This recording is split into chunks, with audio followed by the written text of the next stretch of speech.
Barangay Council sa Barangay L98 Haro nagpanindugan nga inosente kag hindi imbolbado sa illegal drug trade ang kagawad sa barangay nga lakip sa mga ginpangdakop sang kapulisan sa drug buy-bust operation sa Desamparados Haro.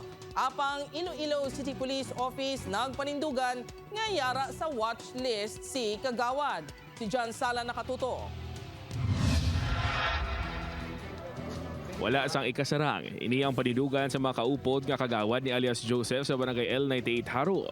Matapos nga ini ang nadakpan upod sa duha pagid nga mga lalaki sa drug buy-bust operation sa Barangay Desamparados Haro sang Martes. Suno kay kagawad Mark Warren Yap, mabuot kag mismo si alias Joseph Pagani bilang committee chair sang Peace and Order ang nagapanguna sa anti-drug efforts ang ila barangay. Nakibot lang kuya guys ng Tuesday na tabo.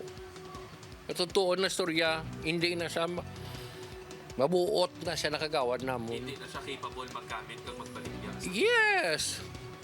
Ina siya, gina siyang politika sang Dugang pasini, hindi man sila makapati nga nagpositibo ini sa drug test nga ginpatigayon sa kapulisan bangod regular sila kung magpatigayon sang drug testing kag halin pa sang tanod pa lang ini lunsay negatibo ang resulta ni alias Joseph.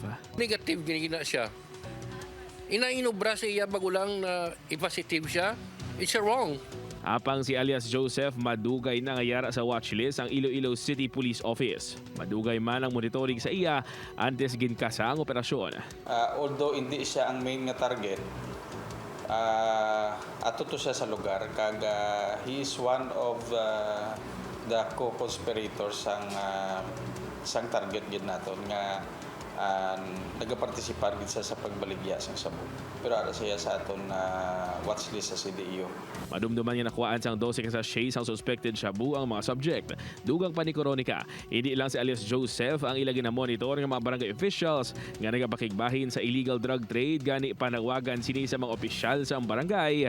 Gin-elect kamo sang pumuluyo barangay officials, so dapat may moral ascendancy kita nga mamuno sa ina nga mga barangays.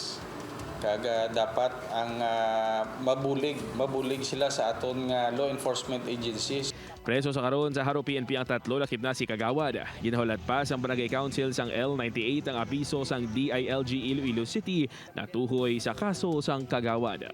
Upod kay Hans Disciento, John Sala. 1 Western Visayas.